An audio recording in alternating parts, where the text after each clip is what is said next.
친정엄마 수술비 100만 원에 시댁 식구가 제 속을 갈기갈기 찢었습니다. 14년 동안 참고 적어둔 말들이 그날 식탁 위에서 터져 나옵니다. 오늘의 사연 시작합니다. 구독과 좋아요 한번 눌러주세요. 오늘도 여러분 행복을 기원합니다. 저는 올해 59입니다. 결혼한 지 35해째예요. 딸 하나 낳아서 키웠고 작년에 그 딸이 손주를 낳았답니다. 남들 보기엔 그냥 평범한 큰 며느리로 살아온 사람이죠. 명절 음식 제가 다 했고 시어머니 병원 모시고 다닌 것도 크고 작은 집안일 챙기는 게 늘 제 몫이었으니까요. 동네에서는 그래도 며느리 잘 들였다고 다들 부러워하셨다더라고요. 그런데 있잖아요. 어떤 말은 한번 귀에 들어오면 오래도록 잊히지가 않더라고요. 시간이 지나도 그 자리, 그 공기, 그 목소리까지 그대로 남아서요. 저는 시집살이 30년 넘게 별일 다 겪어봤다고 생각했는데 작년 봄에 들은 그 한마디는 지금도 명치 어딘가에 박혀 있어요. 작년 4월이었어요. 시댁 거실이었는데 저는 그냥 식탁 끄트머리에 앉아 있었답니다. 그날따라 김치찌개 냄새가 좀 진하게 났고 창문으로 봄 햇살이 길게 들어오던 그런 평범한 일요일이었죠. 시어머니가 며칠 전에 갑자기 다음 일요일은 다 모여라고 하셔서 갔던 자리였어요. 평소엔 그냥 그러려니 했을 텐데 그날은 들어설 때부터 시어머니 표정이 좀 달랐답니다. 밥상에 앉자마자 어머니가 숟가락을 탁 내려놓으시더라고요. 그 소리가 어찌나 크게 들리던지요. 어머니께서 입가를 닦으시더니 제 얼굴을 빤히 보며 말씀하셨어요. 야, 너는 참 손도 크다. 집안 살림하는 사람이 그렇게 앞뒤 계산이 없어서야 어디 쓰겠니? 갑작스러운 말씀에 당황해서 숟가락을 든 채로 가만히 있었죠. 어머니, 갑자기 그게 무슨 말씀이세요? 제가 뭘 잘못했나요? 어머니는 콧방귀를 한번 뀌시더니 거실 소파 쪽으로 천천히 걸어가 앉으셨어요. 아주 기둥뿌리를 뽑아다 바치지 그러냐? 죽을 노인네한테 뭔 돈지랄이야. 그 말이 거실 천장에 부딪혀서 사방으로 떨어지는 것 같았어요. 거실벽에 걸린 시계 초침 소리가 유독 크게 들리던 게 기억나요. 틱, 틱, 틱. 그 소리만 들리고 다른 건 다 멈춘 것처럼요. 옆에서 귤을 까던 남편의 손이 그대로 멈추더라고요. 손끝에 귤 껍질이 반쯤 매달려 있는 채로요. 남편은 제 눈을 피하며 껍질만 만지작거렸어요. 어머니, 말씀이 좀 지나치시네요. 일단 앉아서 이야기하세요. 저는 그 사람 얼굴을 봤는데 여전히 제 눈을 못 마주치고 있었어요. 그 자리에 누가 또 있었는지, 누가 어떤 표정을 짓고 있었는지는 그날의 진짜 전말을 풀 때 차근차근 말씀드릴게요. 저는 그 자리에서 한마디도 못했습니다. 화가 안 나서가 아니었어요. 무서워서도 아니었고요. 그 순간 이상하게 머릿속이 맑아지면서 동시에 14년이 한꺼번에 떠올랐답니다. 시아버님 돌아가시고 어머님은 그때부터 좀 달라지셨어요. 어머님이 빙판길에 넘어져 입원하셨을 때 제가 카드 한 장 내드리던 날, 그리고 제가 시댁에서 제사 음식을 만들고 있을 때 우리 친정엄마가 혼자 응급실 침대에 누워 계셨던 그 밤까지 전부 한꺼번에 떠올랐어요. 그 14년을 말씀드리면 그날 어머님이 던지신 그 한마디가 왜 제 명치에 박혔는지가 아실 거예요. 그래서 그날 밤 저는 시댁에서 나와 집에 돌아오자마자 안방으로 들어갔어요. 장롱 맨 안쪽 이불 사이에 깊숙이 넣어둔 상자가 하나 있었거든요. 결혼한 지 한참 됐을 무렵부터 모아온 상자였어요. 누구한테 보여준 적도 없고 우리 남편도 그게 거기 있는 줄 몰랐답니다. 우리 딸도 제가 그런 걸 가지고 있는 줄은 아마 몰랐을 거예요. 장롱 문을 여는데 손이 좀 떨리더라고요. 30년 넘게 시집살이를 했는데 그 상자를 직접 꺼내서 책상 위에 올려놓던 순간이 가장 떨렸어요. 그 상자가 거기 있다는 걸 저만 알고 있었거든요. 14년 동안요. 그 안에 뭐가 들어 있었는지는 차근차근 말씀드릴게요. 제가 왜 그 상자를 만들기 시작했는지, 그리고 어머님 한마디가 왜 그렇게 깊이 박혔는지를 말씀드리려면 우리 친정엄마 이야기부터 해야 할 것 같아요. 우리 엄마는 제가 아주 어릴 때부터 혼자셨어요. 친정아버지가 일찍 돌아가시는 바람에 엄마는 평생 동네 작은 분식집 하나로 저를 키우셨거든요. 떡볶이 냄새가 옷에 배도록 일하시면서도 저는 부족함 없이 키워주셨어요. 제 옷, 제 책가방, 제 결혼 혼수까지 다 그 분식집에서 나왔어요. 그런데 엄마가 작년 봄에 갑자기 건강검진 받다가 위암 진단을 받으셨어요. 다행히 초기였고 복강경 수술로 하면 예후도 좋고 회복도 빠르다는 의사 선생님 말씀에 조금은 마음이 놓였어요. 그런데 수술비가 좀 걱정이 됐어요. 엄마 손을 잡고 조심스럽게 여쭤봤죠. 엄마, 수술비는 어떻게? 내가 조금이라도 보태야 마음이 편할 것 같아. 엄마는 힘없는 미소를 지으시며 제 손을 다독이셨어요. 걱정 마라. 나 분식집 정리한 돈 조금 남아있어. 다른 건 건드리지 말자. 하지만 저는 알고 있었거든요. 그 돈이 우리 손주 100일 잔치에 쓰시려고 한 푼, 두 푼 모아두신 거라는 걸요. 그래서 제가 비상금에서 100만 원을 보탰어요. 남편 이름으로요. 봉투를 건네며 엄마에게 말씀드렸어요. 엄마, 이거 그이가 보낸 거야. 장모님 수술하시는데 사위가 가만히 있을 수 없다고 하더라고요. 엄마는 깜짝 놀라며 봉투를 밀어내셨죠. 아이고, 내 남편도 벌기 힘들 텐데 이걸 왜 가져와. 미안해서 어쩌니. 저는 억지로 봉투를 엄마 손에 쥐어드렸어요. 아니에요, 엄마. 그 사람도 당연히 해야 할 일이라고 했으니까 부담 갖지 말고 받아요. 이게 좀 이상하게 들리실 수도 있어요. 우리 남편한테 말도 안 하고 왜 굳이 남편 이름으로 드렸냐고요. 그렇게 한 데는 다 이유가 있었답니다. 그 이유까지 들으시면 그날 어머님 그 외침이 왜 그렇게 잔인했는지 더 잘 이해되실 거예요. 어쨌든 그 100만 원 한 장이 그 거실 폭발의 시작이었답니다. 그리고 그 100만 원이 어떻게 어머님 귀에 들어갔는지, 그날 어머님이 정확히 어떤 말씀들을 하셨는지, 우리 남편은 그때 왜 귤만 까고 있었는지, 거실에 또 누가 앉아 있었는지, 제가 결국 그 자리에서 어떤 결심을 했는지는 처음부터 차근차근 풀어드릴게요. 제 이야기를 듣고 나시면 그날 그 거실에서 멈춰버린 제 침묵이 어떻게 14년치 답이 되어 돌아갔는지 아실 거예요. 우리 엄마 이야기부터 시작할게요. 우리 엄마는 제가 초등학생일 때 아버지를 잃으셨어요. 갑작스러운 일이었답니다. 어느 날 아버지가 출근하셨다가 그날 저녁에 돌아오지 못하셨어요. 그때 엄마 나이가 36이었어요. 지금 우리 딸보다 좀 더 많은 나이였죠. 그 후로 우리 엄마는 평생 혼자셨어요. 아버지 보험금 약간이랑 외할머니가 남기신 작은 가게 자리. 그게 엄마가 가진 전부였답니다. 엄마는 그 자리에 분식집을 차리셨어요. 김밥이랑 떡볶이, 라면, 어묵. 그게 다였죠. 그 분식집 하나로 저를 키우셨어요.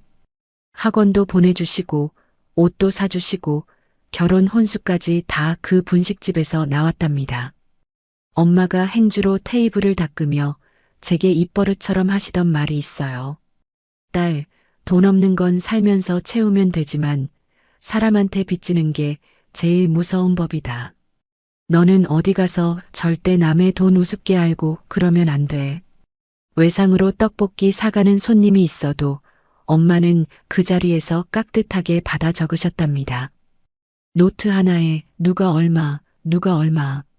그러고는 손님이 다음에 오시면 슬쩍 그 노트를 보여주셨어요.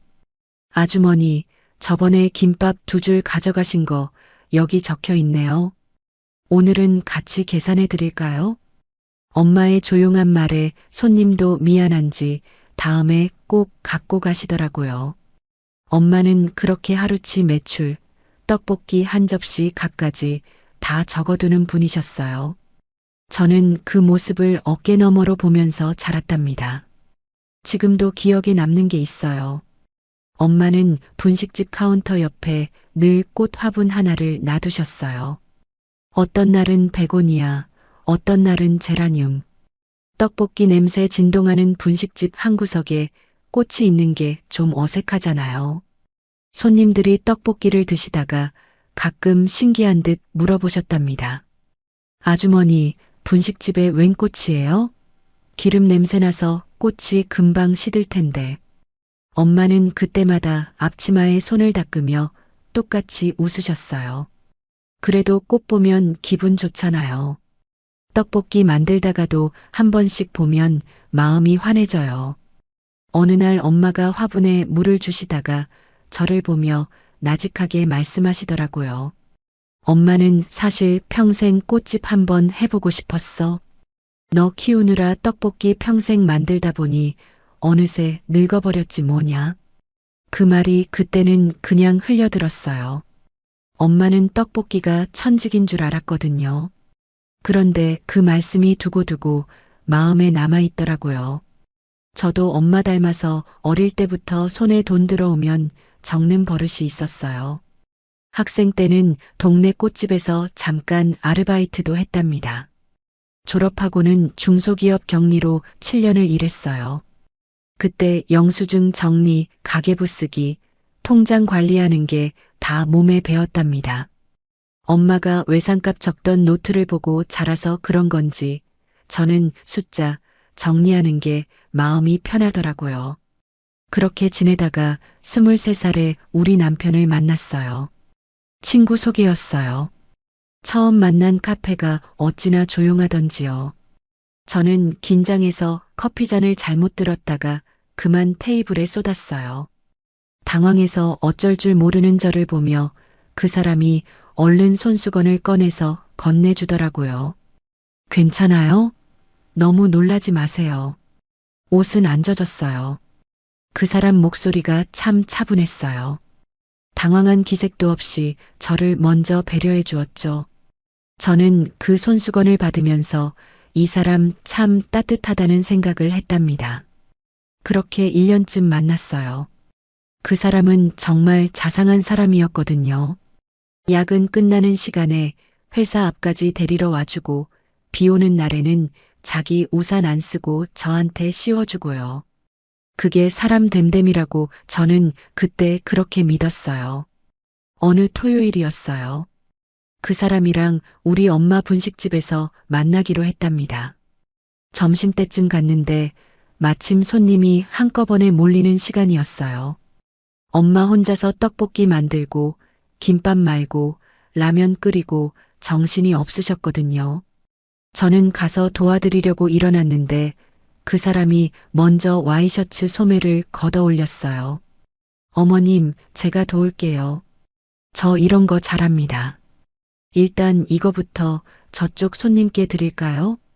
떡볶이 접시 옮기고 김밥 썰어 접시에 담고 손님 자리 치우고 엄마가 말하기 전에 척척 하더라고요. 어떻게 그렇게 손이 빠르던지. 라면을 드시던 어르신 한 분이 흐뭇하게 보시며 그러시더라고요. 아주머니, 이 총각이 사위감이에요? 인물이 훤한 게 아주 듬직하네. 엄마가 그때 활짝 웃으시더라고요. 네, 예비 사위예요. 잘생겼죠? 보기만 해도 든든해요. 그 말이 가게 안에 퍼지는데 저는 괜히 부엌 쪽으로 고개를 돌렸어요. 얼굴이 또 빨개졌거든요. 그날 헤어질 때 그 사람이 약국 봉지 하나를 꺼내더니 엄마한테 슬쩍 드리더라고요. 어머님, 이건 종합 비타민이에요. 하루 종일 바쁘고 힘드시니 이거 꼭 챙겨 드세요. 엄마가 그걸 받아들고는 고마운 마음에 한참을 손에서 떼지 못하셨어요. 우리 엄마 평생 남한테 뭐 하나 받는 분이 아니셨거든요. 그날 밤 엄마가 저한테 전화를 하셨어요. 우리 딸, 그 사람 정말 진국이더라. 사람이 참 곱고 마음이 깊어. 너 사람 하나는 잘 만났다. 엄마가 그렇게 누구를 칭찬하시는 거 처음 들어봤어요. 그 후로도 그 사람은 분식집에 자주 들렀어요. 어떤 날은 음료수 한 상자를 사들고 와서 가게에 놓고 가기도 했고, 어떤 날은 엄마 손목 아프시다고 파스를 사오시기도 했답니다. 어느 추운 날엔 엄마 손에 작은 핫팩 하나를 쥐어드리면서 어머님, 제가 어머님 평생 잘 챙겨드릴게요. 엄마가 그날 그 핫팩을 한참 동안 손에 꼭 쥐고 계셨어요. 저는 그 모습을 보면서 정말 마음을 굳혔답니다. 이 사람이라면 평생 우리 엄마도 저도 다 챙길 수 있겠다 싶었거든요. 그 사람이 엄마 앞에서 그 분식집에서 떡볶이 접시를 나르던 그 사람이 결혼하고 시댁 부엌 문턱을 넘는 순간 다른 사람이 되어 있을 줄은요. 그땐 정말 몰랐어요. 그게 사람이 변한 건지 아니면 원래 그 사람 안에 두 사람이 같이 살고 있었던 건지 저는 지금도 잘 모르겠답니다. 다만 그 분식집에서 어머님께 약속드린 그 한마디 평생 잘 챙겨드릴게요라는 그 말은 우리 엄마 가슴에 오래 남아 있었어요. 저는 그 말을 나중에 어떤 노트의 한 페이지에 적어두게 됩니다. 우리 사위, 우리 엄마한테 분식집에서 했던 약속이라고요. 그게 왜 노트에 적힐 일이 됐는지는 말씀드릴게요. 결혼하고 시댁 첫 명절, 시댁 부엌에 처음 들어선 그날부터 제 인생이 좀 달라졌거든요. 설날 새벽부터 시댁 부엌에 들어갔답니다. 전 부치고, 나물 무치고, 갈비찜 양념 만들고, 친정에서는 엄마랑 둘이 분식집 일하면서 함께 명절 음식을 만들었던 터라 손이 느린 편은 아니라고 생각했어요. 그런데 시어머니 옆에서 일하는 건 좀 다르더라고요. 전 부치는 제 손을 시어머니가 한참 보시더니 툭 던지듯 그러셨답니다. 예, 너희 친정에선 이런 것도 안 가르쳤니? 손이 영둔하네. 웃으면서 하시는 말씀이었어요. 그게 더 무서웠죠. 가시가 있는데 웃으면서 던지시니까 받는 사람이 화를 낼 수도 없잖아요. 저는 애써 웃으며 대답했어요. 아, 네 어머님. 제가 아직 서툴러서요. 더 빨리 붙여볼게요. 그러고 말았어요. 그런데 거실 쪽이 너무 조용한 게 이상하더라고요. 살짝 고개를 돌려봤더니 우리 남편이 소파에 앉아서 귤을 까고 있었답니다. 어머님이 부엌에서 그러신 거 다 들었을 텐데도 그냥 귤 껍질만 벗기고 있더라고요. 저는 그때 좀 어리둥절했어요. 분식집에서 떡볶이 접시 나르던 그 사람이 어디 갔지 싶었거든요. 그날 저녁에야 단둘이 차에 탔어요. 시댁에서 나와 우리 집으로 돌아오는 길이었답니다. 저는 운전대를 잡은 남편 옆에서 조심스럽게 말을 꺼냈어요. 여보, 아까 어머님이 부엌에서 저한테 손이 둔하다고 하셨잖아요. 나름 열심히 한다고 했는데 좀 속상하네요. 말도 다 끝나기 전에 남편이 귀찮다는 듯 손을 휘휘 저으시더라고요. 아유, 엄마가 원래 좀 그러시지 뭐. 당신이 좀 참아. 명절에 좋은 게 좋은 거지. 저는 그 말이 한참 동안 차창 밖으로 흘러가는 가로등 불빛처럼 흔들리더라고요. 입에서는 네, 알았어요. 한마디만 나왔는데 속에서는 다른 말이 맴돌았어요. 그러시지 뭐라는 게 무슨 뜻이지. 분식집에서 우리 엄마한테 하던 그 살가운 말들은 다 어디로 간 걸까? 그날 저는 처음 알았어요. 이 사람이 시어머니 앞에서는 분식집에서 떡볶이 접시 나르던 사람이 아니라는 걸요. 그 사람 안에 두 사람이 살고 있구나. 그때 처음 그런 생각을 했답니다. 그런데 저는 그게 그저 신혼초의 한 장면일 거라고 믿고 싶었어요. 아직 우리 사이가 자리 잡히지 않아서 그런 거라고요. 그러고 한 해, 두 해가 흘렀어요. 딸이 태어났고 시아버님이 손녀라고 어찌나 예뻐해 주시던지요. 시아버님은 좋은 분이셨답니다. 시어머님이 부엌에서 저한테 가시돋침말을 던지시면 시아버님이 거실에서 신문 보시다 한마디 하셨어요. 여보, 그만해라. 애가 얼마나 힘들게 일하는데 자꾸 잔소리야. 딱 그 한마디였어요. 그런데 그 한마디면 어머님이 입을 다무셨답니다. 시아버님 살아계실 때는 어머님이 큰 소리치지 않으셨어요.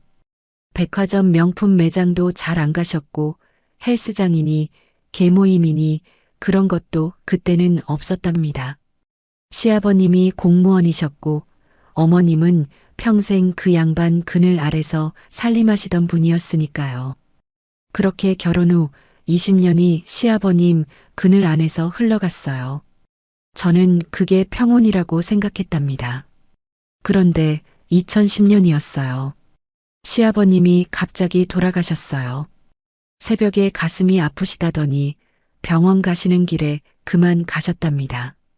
어머님 64, 우리 남편 46, 그리고 저는 44이었어요. 장례 끝나고 한 달쯤 지났을 때였어요. 어머님이 저를 시댁으로 부르셨답니다. 저는 어머님 혼자 적적하실까봐 반찬을 좀 만들어서 들고 갔어요. 어머님이 거실 소파에 앉아 계시는데 그 옆 작은 탁자에 통장이랑 도장이랑 카드가 놓여 있더라고요.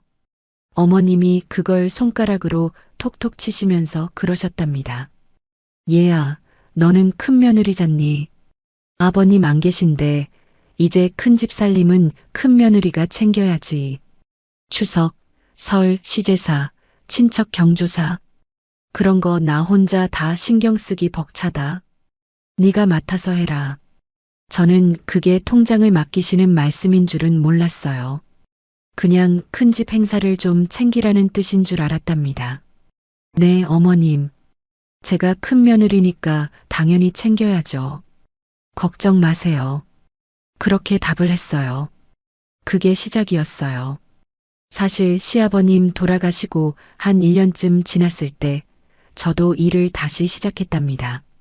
딸아이가 그때 막 돈 들어갈 곳 많은 고등학생이 되었거든요. 매달 나가는 학원비며 나중 대학 등록금 모을 생각하니 마음이 조급해지더라고요. 종일 매이는 큰일하기엔 아이 밥도 챙겨야 하니까 동네 구석 상가 한 칸을 얻어서 작은 반찬 가게를 차렸어요. 결혼 전 격리 일을 꽤 오래 했었잖아요. 매출 정리하고 재료비 계산하고 단골 명부 관리하는 건 제법 익숙했답니다. 가게는 참 보잘것없이 작았어요. 평수도 5평이 채 안 됐고요. 그래도 제 손맛이 괜찮았는지 단골이 제법 알차게 붙더라고요. 매일 새벽 4시에 찬바람 맞으며 시장 가서 재료 떼오고 오전 내내 허리 한번 못 펴고 반찬을 만들었어요. 그리고 오후엔 앞치마 두르고 꼬박 가게를 지키며 팔았죠. 한 달 매출에서 임대료 떼고 재료비 빼고 나면 제 손에 떨어지는 돈이 한 250, 어떤 달은 300만 원쯤 됐답니다. 남들 보기엔 작은 돈일지 몰라도 기름 냄새, 마늘 냄새 배어가며 제가 직접 번 제 피 같은 돈이었어요. 어머님은 처음엔 몹시 못마땅해 하셨어요. 대놓고 혀를 차셨죠. 쯧쯧. 명색이 큰 며느리가 궁상맞게 무슨 반찬 장사냐. 동네 남들 보기에 창피하지도 않니? 얼굴이 화끈거렸지만 저는 우리 딸 생각하며 꾹 참았답니다. 그런데 가게가 제법 장사가 되고 제 손에 돈이 쥐어지는 걸 눈치채시더니 한두 달 지나니까 슬며시 말씀이 바뀌시더라고요. 어머님 통장에 시아버님이 남기신 돈이랑 매달 들어오는 연금이 좀 있다는 건 시아버님 장례 직후에 얼핏 들었어요. 그런데 어머님은 그 통장을 한 번도 안 여신다고 하셨답니다. 제가 한번 슬며시 여쭤본 적이 있었어요. 어머님, 그 통장은 어머님 생활비로 쓰셔야지요. 어머님 노후 자금이잖아요. 어머님이 그때 단호하게 말씀하셨어요. 예. 그 돈은 손도 못 댄다. 우리 딸이 시집 갈 때 보태줘야 할 돈이야. 늦게라도 좋은 사람 만나면 그 돈으로 혼수도 하고 집도 좀 보태야지. 그리고 시집 안 가면 그 돈으로 우리 딸 평생 먹고 살게 해줘야지. 어미 된 사람이 그것도 못 챙기면 어디 어미라고 하겠니? 그러시면서 한마디 덧붙이셨어요. 큰 며느리가 시어머니 생활비 좀 챙기는 게 그렇게 어려운 거니?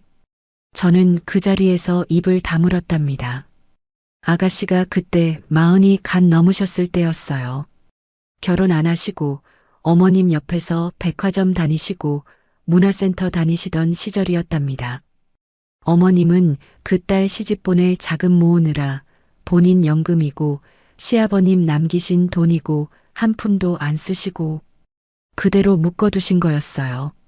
어떤 달은 어머님 생활비까지도 제가 챙겼답니다. 일상적인 생활비 소소하게 들어가는 건 어머님이 쓰셨지만 큰 돈 들어가는 큰일이 있을 때마다 저한테 슬쩍 넘기시더라고요. 이번 추석엔 아버님 안 계시니 큰 며느리가 제사상 좀 제대로 차려보자. 시아버님 시제사에는 전이고 나물이고 고기까지 음식 5가지는 올려야 체면이 서지 않겠니? 작은 집 손주 돌잔치라는데 우리가 큰 집인데 50만 원은 보내야 안 섭섭해하겠지? 직접 돈을 달라고는 안 하셨어요. 그런데 그 말이 떨어지고 나면 결국 제가 알아서 지갑을 열고 챙겨야 하는 일이 되더라고요. 남편한테 은근슬쩍 말을 꺼내봐도 돌아오는 대답은 똑같았어요. 엄마가 아버님 보내시고 적적하셔서 그래. 당신이 좀 챙겨드려. 우리가 큰 집이잖아. 도리는 해야지. 저는 그때까지만 해도 그게 어쩌면 며느리 도리겠다 싶었답니다. 우리 엄마가 늘 그러셨거든요. 사람한테 빚지지 마라.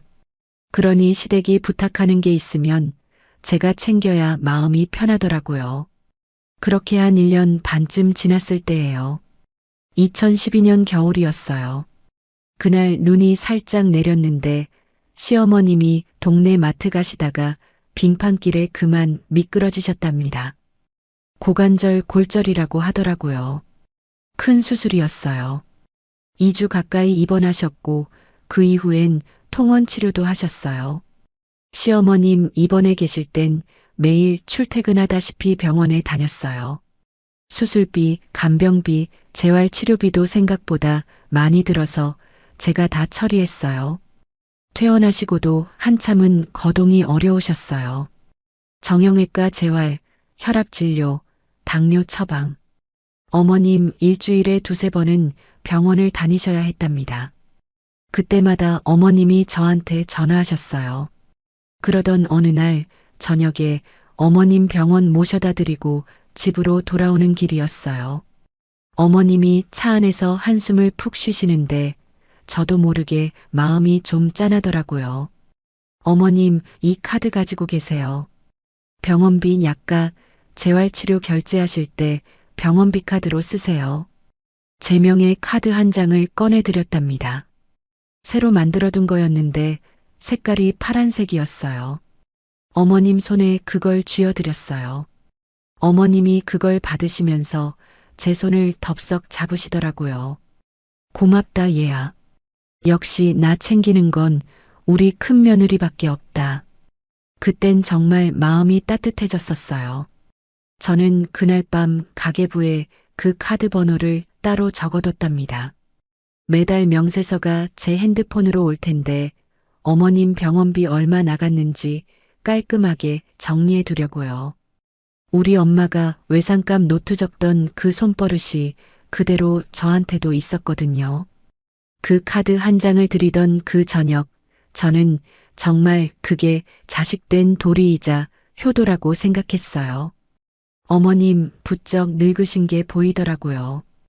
골절 한번 잘못 나면 노인분들은 거기서 더 안 좋아지신다고들 하잖아요. 카드 한 장 드리는 게 뭐 대수냐 싶었답니다. 그런데요. 그 카드 한 장이 그 후로 12년 동안 어떻게 자라났는지요. 그땐 정말 몰랐어요. 처음 한두 달은 정말 진료비랑 약값만 결제됐답니다. 한 달에 12만 원, 15만 원. 그 정도였어요. 저는 명세서 보면서 마음이 놓였답니다. 어머님이 약속대로 알아서 잘 쓰시는구나 했죠. 그런데 어느 달 명세서에 처음 보는 결제가 찍히더라고요. 헬스장 PT 50만 원. 저는 그날 저녁에 시댁에 들러서 과일을 깎으며 어머님께 조심스럽게 여쭤봤답니다. 어머님, 이번 달 카드 내역 보니까 헬스장 PT가 찍혔던데요. 혹시 운동 시작하셨어요? 어머님이 그때 깎고 있던 사과를 내려놓으며 정색하시더라고요. 늙을수록 근육이 중요하단다. 나처럼 골절 한 번 났던 사람이 또 넘어지면 어떡할 거야. 아주 드러누워. 의사도 근력 운동 꼭 하라더라. 그래서 PT 끊었다. 저는 입을 다물었어요. 의사 선생님 말씀이 그러시다는데 제가 더 뭐라고 말씀드릴 수가 없잖아요. 그날도 결국 네, 어머님. 무리하지 마시고 조심해서 하세요. 한마디로 끝났답니다. 그런데 그 다음 달에는 백화점이 찍혔어요. 또 그 다음 달에는 미용실, 그 다음에는 또 다른 데가 찍히더라고요. 저는 그 명세서를 한 장도 버리지 않았어요. 그냥 가만히 모으기만 했답니다. 어머님께 한번 여쭤봤다가 정색하시는 거 보고는 더 여쭤보지 못했거든요. 남편한테 말해봐도 답은 똑같았어요. 엄마가 좀 쓰시게 둬. 연세도 있는데 얼마나 더 쓰시겠다고. 당신도 참. 그래서 저는 명세서를 적기만 했답니다. 매달 빠짐없이요. 그 파란 카드 한 장이 우리 시댁 거실까지 굴러들어가서 결국 그 거실을 다 흔들어 놓을 줄을 그땐 정말 몰랐어요. 그렇게 한 3년이 흘렀어요. 그 파란 카드 명세서는 점점 더 다양해지더라고요. 헬스장 PT에 백화점, 미용실에 약국, 마트에 정형외과. 어떤 달은 30만 원, 어떤 달은 80만 원, 어떤 달은 100만 원이 넘게 빠져나갔답니다. 저는 그 명세서를 따로 모아두기만 했어요. 어머님께 한번 여쭤봤다가 정색하시는 거 보고는 더 묻지 못했거든요. 그리고 2015년 봄이 됐어요. 시아버님 오죽이었답니다. 새벽 5시쯤 시댁에 도착했어요. 시아버님 제사는 큰 며느리가 다 차려야 한다고 어머님이 늘 말씀하셨거든요. 부엌에 들어가서 앞치마부터 두르고 전 부치고 나물 무치고 탕국 끓이느라 정신이 없었답니다. 어머님은 거실 소파에 앉아서 텔레비전을 보시면서 가끔씩 부엌 쪽으로 한마디씩 던지셨어요. 얘 큰애야. 아버님이 동태전을 유난히 좋아하셨잖니. 얄팍하게 부치지 말고 살집 좀 두툼하게 해서 정성껏 부쳐라. 네, 어머님. 두껍고 보기 좋게 부치고 있어요. 옆에서는 시누이가 제사상에 올릴 사과를 깎고 있었어요. 그날 시누이도 일찍 시댁에 와 있었거든요. 그때 40 중반을 넘긴 미혼이었답니다. 어머님이 하나 있는 자기 딸이라고 어찌나 끔찍이 챙기시던지요. 오전 10시쯤 됐을 거예요. 제 핸드폰이 다급하게 울렸답니다. 번호를 보니까 우리 엄마 분식집 옆에서 백반집 하시는 사장님이었어요. 평소에 우리 엄마랑 친동생처럼 지내시는 고마운 분이셨거든요. 손도 못 닿고 핸드폰을 받았어요. 네, 사장님. 웬일이세요, 이 아침에? 전화기 너머에서 사장님 목소리가 몹시 다급하시더라고요. 아이고 자네. 자네 어머니가 방금 가게에서 갑자기 위경련이 나서 쓰러지셨어. 내가 놀라서 얼른 119 불러서 응급실로 모셨네. 지금 내가 옆에 같이 있긴 한데 자니가 빨리 좀 와봐야 할 것 같아. 어머니가 많이 아파하셔. 저는 그 자리에서 손에 들고 있던 동태전 뒤집개를 툭 떨어뜨렸어요. 다리에 힘이 풀리더라고요. 급한 마음에 부엌에서 거실 쪽으로 뛰어나갔어요. 어머님, 저희 친정엄마가 방금 가게에서 쓰러지셔서 응급실에 실려가셨대요. 위경련이라는데 제가 지금 빨리 가봐야 할 것 같아요.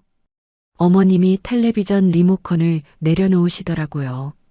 그리고 저를 한참 빤히 보시더니 어이없다는 듯 그러셨어요. 일단 응급실 가셨다며? 위경련이라는데 네가 지금 당장 간다고 해서 뭐가 도움이 되니? 거기가 병원인데 의사들이 알아서 다 봐주겠지. 넌 시아버님 오주기 제사가 코앞인데 어딜 간다는 거야. 제사가 먼저지. 거실이 잠깐 조용해졌어요.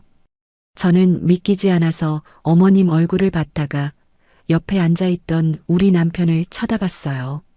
남편도 잠시 눈치를 보며 머뭇거리더니 결국 어머님 쪽 손을 들어주더라고요. 여보, 엄마 말씀이 맞아. 응급실이면 의사들이 알아서 처치해 줄 거고 옆 가게 사장님도 같이 계시다며. 우리가 지금 가봤자 할 수 있는 것도 없잖아. 일단 제사부터 무사히 끝내고 가자. 손에 들고 있던 핸드폰이 천근만근 무겁게 느껴지더라고요. 저는 떨리는 손으로 다시 사장님께 전화를 걸었어요. 사장님, 정말 죄송한데 저희 엄마 좀 곁에서 더 봐주실 수 있으실까요? 제가 시댁 제사 중이라 당장 갈 수가 없어서요. 너무 죄송합니다. 사장님이 한숨을 푹 쉬시더니 다독이듯 그러시더라고요. 아유, 걱정 말어. 내가 옆에 꼭 붙어 있을게. 어머니 손 꼭 잡고 있을 테니까 자네는 맘 편히 일 마치고 천천히 와. 전화를 끊는데 손가락이 바들바들 떨렸어요. 저는 다시 부엌으로 들어갔어요. 동태전 마저 부치고 나물 무치고 갈비찜 양념 만들고 눈물이 차올라서 앞이 뿌옇고 손이 자꾸 떨려서 동태전이 자꾸 부서졌답니다. 그래도 이 악물고 부쳤어요. 어머님이 거실에서 느긋하게 한마디 던지시더라고요. 예, 그래도 몇 년 해봤다고 큰 며느리가 음식 솜씨가 많이 늘었네. 아버님이 드시고 참 좋아하시겠다. 옆에서 사과를 깎고 있던 시누이도 눈치 없이 한마디 보탰어요. 옳게 언니, 언니도 참. 시집 왔으면 당연히 시댁이 먼저지. 친정엄마 위경련 한 번 났다고 시제 빠지면 동네 사람들이 뭐라 하겠어. 어머니 말씀대로 옆 가게 사장님이 더 잘 봐주신다잖아요. 저는 그때 정말 입에서 험한 말이 나올 뻔했어요. 그런데 입술을 꽉 깨물고 참았답니다.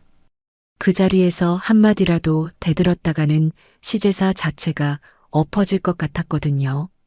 그러면 어머님이 평생 그 얘기를 제 약점 삼아 들먹이실 게 뻔했어요. 제사가 끝난 게 밤 9시였어요. 친척들 다 배웅하고 산더미 같은 설거지까지 마치고 어머님이 이제 가봐라 하신 게 밤 10시 반이었답니다. 차를 몰고 응급실로 가는 길에 결국 참았던 눈물이 터져서 운전대 위로 하염없이 떨어지더라고요. 응급실에 도착한 게 밤 11시였어요. 뛰어들어가니까 사장님이 침대 옆 좁은 의자에 웅크리고 앉아 계시더라고요.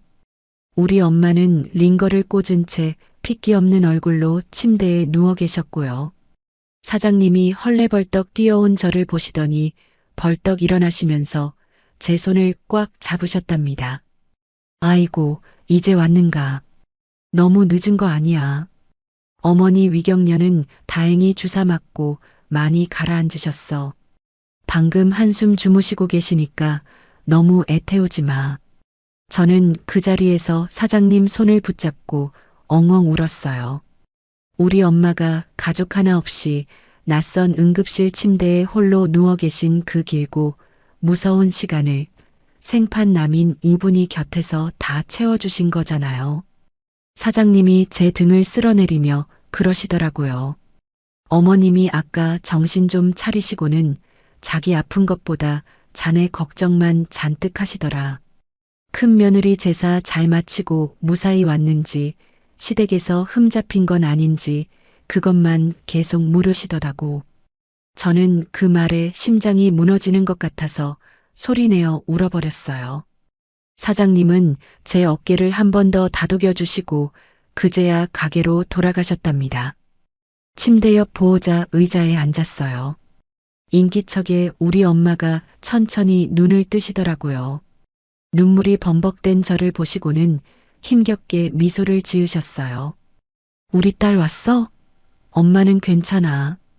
옆 가게 사장님이 어찌나 지극정성으로 돌봐주셨는지 몰라 너 시댁에서 눈치 안 보이고 시집살이 안 힘들면 그걸로 좋게. 아버님 제사는 탈 없이 잘 모시고 왔지? 저는 그 자리에서 엄마의 거칠고 차가운 손을 부여잡고 한참을 울었어요. 우리 엄마는 평생 혼자 불 앞에서 떡볶이 팔며 저 하나 기죽지 않게 키우신 분인데 그날 응급실에 누워 사경을 헤매면서도 본인 걱정이 아니라 혹여나 딸내미 시댁에서 책 잡힐까봐 제사 걱정을 하고 계셨던 거예요. 그날 새벽 2시 반에 집에 들어왔어요. 우리 남편은 세상 모르고 골아떨어져 있었답니다. 코 고는 소리가 그렇게 끔찍할 수가 없더라고요. 침대에 누우려다 말고 저는 옷장으로 갔어요. 안방 장롱 안쪽에 빈 노트가 한 권 있었거든요. 결혼 전 격리 시절 쓰던 노트인데 첫 장만 쓰고 그냥 빈 채로 놔둔 거였답니다. 그 노트를 꺼냈어요. 표지에 검은 매직으로 꾹꾹 눌러 세 글자를 적었어요. 내 인생. 첫 페이지를 펴고 오늘 겪은 일을 하나하나 적기 시작했답니다. 2015년 봄. 시아버님 오주기. 우리 엄마는 위경련으로 혼자 응급실에 누워 계셨다. 옆 가게 사장님이 119 부르시고 응급실까지 같이 가주시고 내내 엄마 손을 잡고 계셨다. 어머님 말씀. 위경련이라는데 네가 가서 뭐가 도움이 되니? 의사들이 다 봐줄걸. 시아버님 오주기 제사가 먼저지. 남편. 엄마 말씀이 맞아. 의사들이 봐줄 테니까 우리는 제사 끝내고 가자. 신우이. 올케 언니 시집 왔으면 당연히 시댁이 먼저지. 가족이 아니라 옆 가게 사장님이 핏줄이 아니라 남이 우리 엄마 곁을 지켰다. 볼펜으로 그 문장들을 써내려가는데 억울함에 손이 자꾸 부들부들 떨렸어요. 다 쓰고 노트를 거칠게 덮으면서 저는 속으로 다짐하고 또 다짐했답니다. 이건 잊지 않으려고 적는 거다. 다음번에 저들이 또 이러면 내가 2번 다시 바보같이 흔들리지 않으려고 적어두는 거다. 그런데요. 그게 시작이었어요. 그날 밤부터 저는 어머님이 던지신 비수 같은 말, 신우이가 얄밉게 빈정거린 말, 우리 남편이 책임을 회피한 그 말들을 그 노트에 빠짐없이 적기 시작했답니다. 내 환갑인데 명색이 큰 며느리가 좀 신경 써서 알아봐야지. 우리 집 보일러가 너무 오래돼서 춥다. 너희 아들이 효도 차원에서 하나 싹 바꿔라. 내 차도 오래돼서 덜덜거리는데. 앞 동네 사모님 댁은 이번에 아들이 번듯한 차로 쫙 바꿔줬다더라. 사돈댁 조카 결혼식에 부조금은 우리가 넉넉히 보내야 큰 집 체면이 서지 않겠니? 말씀이 떨어지면 결국 제가 제 돈으로 챙겨야 하는 일이 됐어요. 직접 제게 돈을 달라고는 절대 안 하셨어요. 그런데 어머님이 한마디 툭 흘리시면 우리 남편이 옆에서 바람을 잡았답니다. 여보, 엄마가 연세도 있으시고 이제 얼마나 더 사시겠어. 당신이 좀 알아서 챙겨드려. 그러면 결국 어머님께 쥐어드린 제 명의 파란 카드에서 혹은 제 통장에서 돈이 훅훅 빠져나갔어요. 그때마다 저는 그 파란 카드 명세서랑 통장 출금 내역, 큰 금액이 찍힌 영수증 같은 걸 악착같이 모았어요. 모으고 노트에 적고 또 모으고 또 적고요. 그렇게 9년이 쌓였답니다. 그 노트가 한 장 한 장 빼곡하게 채워지는 동안 저는 단 한 번도 우리 남편한테 그걸 보여준 적이 없어요. 다른 누구한테도요. 그저 아무도 모르게 안방 장롱 맨 안쪽 깊숙이 숨겨두고 가끔 속이 터져서 새벽에 잠 안 오는 날에 혼자 조용히 펼쳐보기만 했답니다. 그 노트가 결국 그 거실 한복판에서 어떻게 세상 밖으로 펼쳐졌는지는 조금만 더 들어주세요. 그 다음에 또 그 다음 해를 묵묵히 참아내며 2024년이 됐고 평생 분식집만 지키던 우리 엄마가 정기 위내시경에서 청천벽력같이 위암을 발견하시는 그 잔인한 봄이 왔거든요. 2024년 3월이었어요. 우리 엄마는 위경련 한 번 크게 나신 후로 매년 봄에 위내시경을 받으셨어요. 그해 봄에도 평소처럼 동네 내과에 다녀오셨고요. 그런데 며칠 뒤에 엄마한테서 전화가 왔더라고요. 동네 병원에서 위내시경을 했는데 모양이 안 좋다고 조직 검사를 해보자고 하셨대요. 그러더니 결과가 안 좋게 나왔다며 당장 큰 병원으로 가보라고 소견서를 써주셨답니다. 그래서 대학병원에 예약을 해두고 정밀 검사를 받았어요. 그리고 최종 결과를 들으러 가는 날 엄마가 저한테 같이 가달라고 조심스레 전화를 하셨더라고요. 평소엔 아무리 아파도 혼자 씩씩하게 다녀오시던 분인데요. 그게 좀 마음에 걸렸어요. 큰 병원 진료실에 같이 들어갔어요. 의사 선생님이 모니터 화면을 띄워놓고 차분히 말씀하시더라고요. 어머님, 조직 검사 결과 위암이라고 들으셔서 많이 놀라셨죠? 그래도 정말 다행입니다. 워낙 일찍 발견하셔서 완전 초기예요. 크기도 작고 깊이도 얕아서 개복 안 하고 복강경으로 충분히 수술 가능합니다.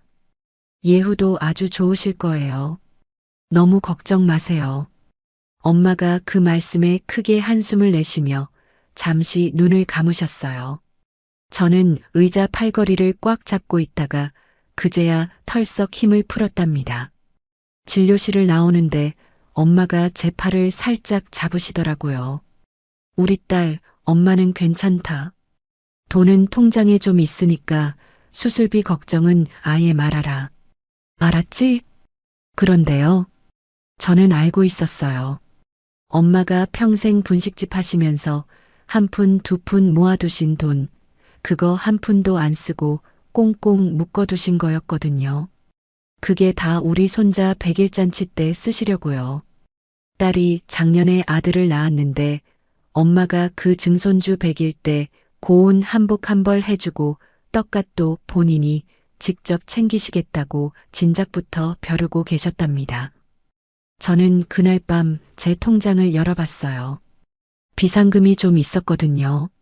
남편한테는 말하지 않은 돈이었답니다. 결혼 후 30년 넘게 시댁 살림 챙기고 남편 뒷바라지하면서 생활비 아껴서 저도 모르게 한 푼, 두 푼 따로 모아둔 돈이 있었거든요. 수술 전날 저는 엄마 손에 봉투를 하나 쥐어드렸답니다. 엄마, 이거 병원비 보태. 엄마가 봉투를 만져보시더니 손을 떠셨어요. 100만 원이었거든요. 엄마가 놀란 눈으로 저를 보시면서 그러셨답니다. 이게 뭐야, 딸. 네가 이 큰 돈이 어디 있어서. 저는 잠시 머뭇거리다가 거짓말을 했어요. 그 사람이 장모님 수술하시는데 병원비 보태시라고 챙겨줬어. 부담 갖지 말고 편하게 쓰시래. 엄마가 그 봉투를 한참 동안 손에 쥐고 계셨어요. 그러더니 눈가가 촉촉해지시더라고요. 김서방이 아이고 나한테 정말 그런 마음을 참 고맙다. 저는 그때 마음이 참 복잡했어요. 우리 엄마한테 남편이 보낸 거라고 거짓말한 게 마음에 걸렸거든요. 사실 남편은 모르는 일이었어요. 그런데 남편 이름으로 드리지 않고 제가 드리면 우리 엄마가 그 돈을 절대 안 받으실 게 분명했답니다. 평생 누구한테 손 벌리지 않으신 자존심 강한 분이거든요. 그래서 사위 체면 세워드리는 척 남편 이름으로 드린 거였답니다. 그리고 다음날 아침 수술 당일이 됐어요. 딸도 2달 된 아들을 안고 외할머니를 보러 왔답니다. 엄마가 손주를 한참 쓰다듬으며 보시더라고요. 아이고, 우리 증손주가 그새 또 이렇게 컸네.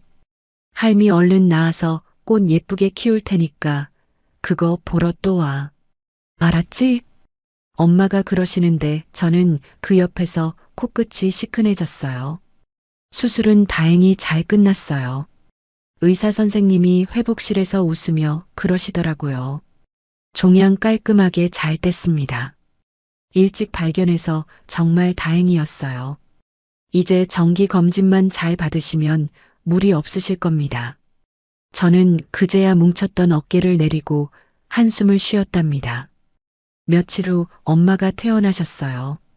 그러고 한 일주일쯤 지났을까? 남편이 거실에서 핸드폰을 들고 있다가 저한테 그러시더라고요. 여보, 장모님 퇴원하셨다는데 인사 전화 한 통 드려야겠다. 저는 부엌에서 그릇 닦고 있었는데 순간 손이 멈췄어요. 그런데 무슨 핑계로 전화를 못하게 해요. 사위가 장모한테 안부 전화드린다는데 그냥 태어난 척 네, 퇴원하셨으니까 한번 드리세요 했답니다. 남편이 거실에서 전화를 거시더라고요. 엄마 목소리가 작게 들리는데 남편 표정이 좀 이상해지더라고요. 아, 네 어머님. 퇴원하셔서 다행이네요. 네. 아, 그게 네 별거 아닙니다. 어머님 푹 쉬세요. 당황해서 횡설수설하는 목소리였어요. 저는 그릇 닦던 손을 완전히 멈췄답니다. 엄마가 남편한테 그러신 거였어요. 김서방, 이번에 신경 써줘서 정말 고마워. 뭘 100만 원이나 보냈어. 덕분에 아주 든든했네. 전화를 끊고 남편이 득달같이 부엌으로 오더라고요. 여보, 장모님 100만 원이 무슨 소리야? 내가 보낸 적도 없는데 나한테 고맙다고 하시잖아. 저는 그제야 행주를 내려놓고 솔직하게 말했답니다. 어머님한테 말해서 좋을 거 없잖아요. 그리고 당신 체면 세워주려고 당신 이름으로 드렸어요. 우리 엄마 성격 알잖아요. 딸이 주는 돈은 빚지는 것 같아 부담스러워서 절대 안 받으시니까 사위가 챙긴 거라고 해야 겨우 받으실 것 같아서요. 남편이 한숨을 푹 쉬시더니 그래도 어쩔 수 없다는 듯 고개를 끄덕였어요. 참 나 사람 놀라게. 알았어. 좋은 마음으로 한 거니까 이해할게. 대신 우리 엄마한테는 절대 비밀로 해. 알았지? 네, 그럴게요. 어차피 제 비상금으로 한 건데 굳이 말씀드릴 필요 없죠. 그렇게 마무리된 줄 알았어요. 그런데요. 그 다음 주 일요일이었어요.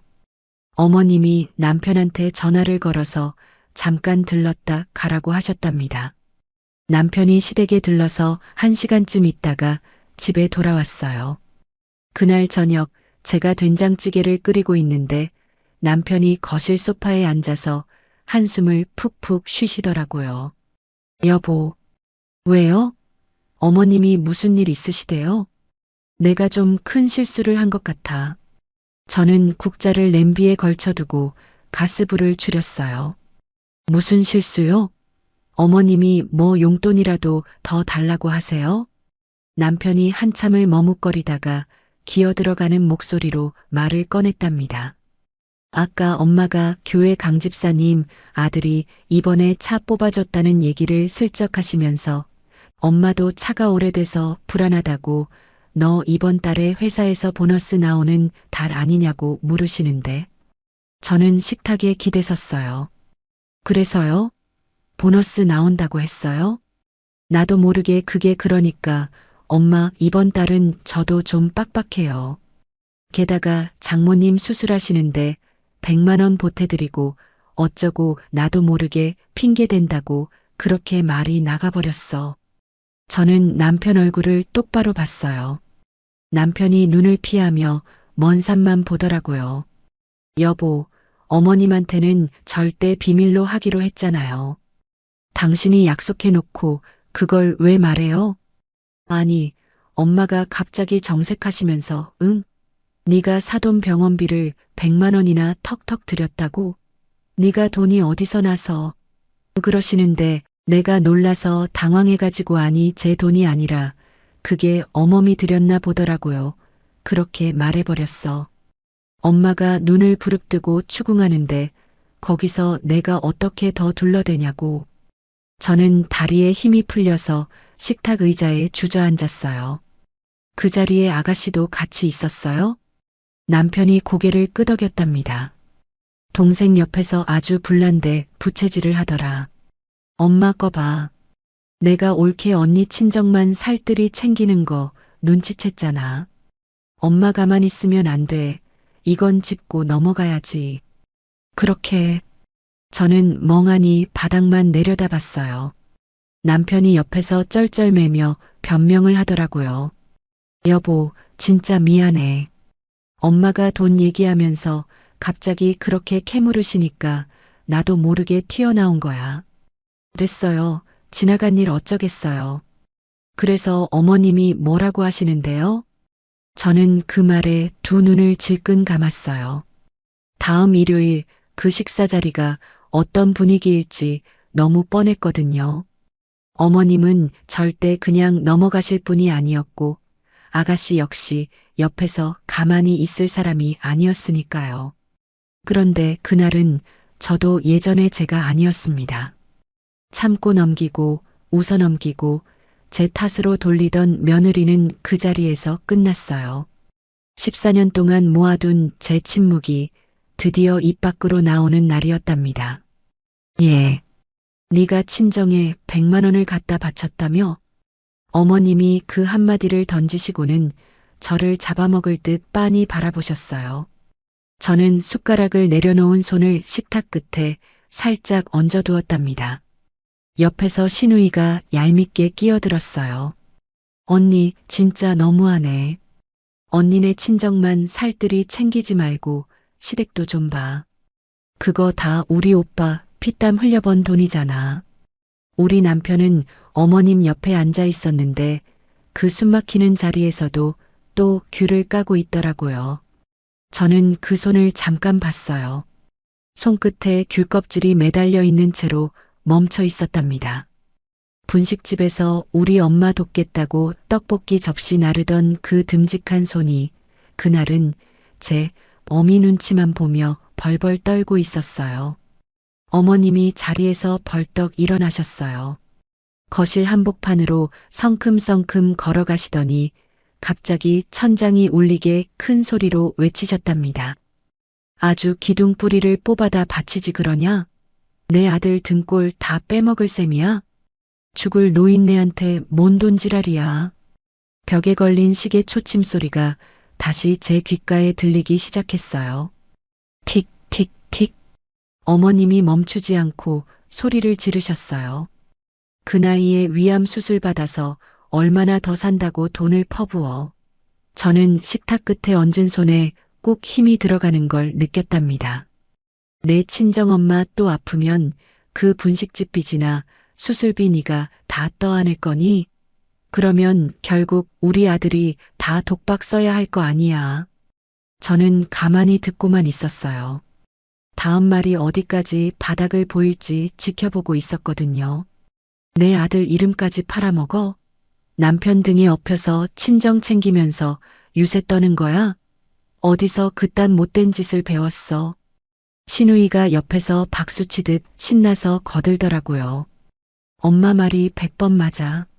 내가 언니가 오빠 돈으로 친정만 챙기는 거 진짜 진작부터 알아봤다니까. 어머님이 씩씩거리며 호흡을 한번 가다듬으시고 다시 악을 쓰셨어요. 내 차도 낡아 빠져서 당장 바꿔야 되는데 친정에 100만 원이나 턱턱 갖다 바칠 여유가 있어? 네가 며느리랍시고 시어머니 차 한번 번듯하게 바꿔준 적이나 있어? 강 집사는 이번에 아들이 새 차로 쫙 뽑아줬다는데 저는 마지막 한마디를 묵묵히 기다렸어요. 어머님이 거기서 멈추실 분이 아니거든요. 은비 결혼할 때도 친정 쪽에선 변변히 해준 게 하나도 없잖아. 구멍가게 분식집이나 하는 주제에 무슨 번듯한 혼수를 챙기겠어. 거기서 제 손이 딱 멈췄어요. 저는 천천히 자리에서 일어났답니다. 피하지 않고 어머님을 똑바로 쳐다봤어요. 어머님이 저를 흘기듯 보시더라고요. 어머니, 손녀 우리 은비, 어떻게 컸는지나 아세요? 거실이 물을 끼얹은 듯 잠시 조용해졌어요. 우리 엄마가 매일 저녁 분식집 일 끝내고 파김치가 돼서도 우리 집에 들러서 은비 동화책 읽어주셨어요. 떡볶이 만들던 그 부르튼 손으로 은비 옷 빨아서 다림질까지 다 해주셨다고요. 분식집 일이 그렇게 고되신데도 우리 은비 봐주는 건 단 하루도 안 빠지셨어요. 은비가 외할머니 따라다니며 큰 시간이 우리 가족 누구보다 길어요. 어머님이 어이없다는 듯 입을 살짝 벌리셨어요. 무슨 말을 하려다 멈추신 거였답니다. 우리 엄마가 은비 그렇게 키워주실 동안 그동안 친할머니인 어머님은 뭐 하셨죠? 신우이가 발끈해서 소리쳤어요. 언니 지금 시어머니한테 따박따박 따지는 거야? 어디서 말대꾸야. 저는 신우이 쪽으로는 시선도 주지 않았답니다. 어머님만 뚫어지게 보고 있었어요. 그러고는 핸드백에서 제 핸드폰을 꺼냈어요. 카드 명세서 앱을 켰답니다. 그 파란 카드의 최근 명세서가 화면에 떴어요. 저는 그 화면을 식탁 한가운데에 슬며시 올려놓았어요. 어머님이 쓰시는 이 카드. 어머님이 불편한 기색으로 화면을 흘긋 보시더라고요. 어머님 예전에 고관절 골절로 입원하셨을 때 제가 병원 다니실 때만 쓰세요 하고 제 명의로 내어드린 카드요. 잘 보세요. 저는 화면을 꾹꾹 가리켰어요. 지난달 헬스장 PT 50만 원, 백화점 쇼핑 150만 원, 미용실 파마 30만 원, 약국 8만 원, 대형마트 22만 원. 어머님 진짜 병원비요? 겨우 12만 원이에요. 어머님 얼굴이 눈에 띄게 당황하며 굳었어요. 저는 화면을 손가락으로 휙휙 위로 넘겼답니다. 그 전달 내역이에요. 그 전달이에요. 1년치 다 똑같이 백화점, 미용실, 마트 투성이에요. 카드사 앱은 1년까지밖에 안 보여서요. 그 전 12년치 내역은 제가 이미 카드사에 따로 다 신청해놨어요. 며칠 안으로 다 출력해서 우편으로 받게 될 거예요. 거실은 쥐 죽은 듯 조용해졌어요. 시계 초침 소리가 다시 요란하게 들리기 시작했답니다. 어머님, 이 카드 엄연히 제 명의 카드예요. 매달 어머님이 긁으시면 명세서는 제 핸드폰으로 오고 카드값은 꼬박꼬박 제 통장에서 빠져나갔어요. 무려 12년 동안요. 그 통장이 어떤 통장인지 아세요? 어머님이 저를 보시더라고요. 어머님이 큰 며느리가 무슨 장사를 하느냐고 하셨던 그 반찬가게 통장이에요. 제가 매일 새벽 4시에 시장 다니면서 번 돈이요. 우리 남편 월급에서 나간 돈이 아니에요. 어머님이 12년 동안 쓰신 그 카드가 다 제가 반찬 팔아서 번 돈이었어요. 어머님 입이 살짝 벌어졌어요. 무슨 말씀을 하시려다 못하시더라고요. 저는 화면에서 손을 떼고 창백해진 어머님을 다시 똑바로 봤어요. 어머님 명의 통장은 어머님이 알아서 관리하셨잖아요. 어머님이 늘 그러셨잖아요. 아버님 돌아가시고 나오는 유종연금은 손도 안 댄다고요. 저는 어머님 통장을 들여다본 적도 없고 관심 둔 적도 없어요.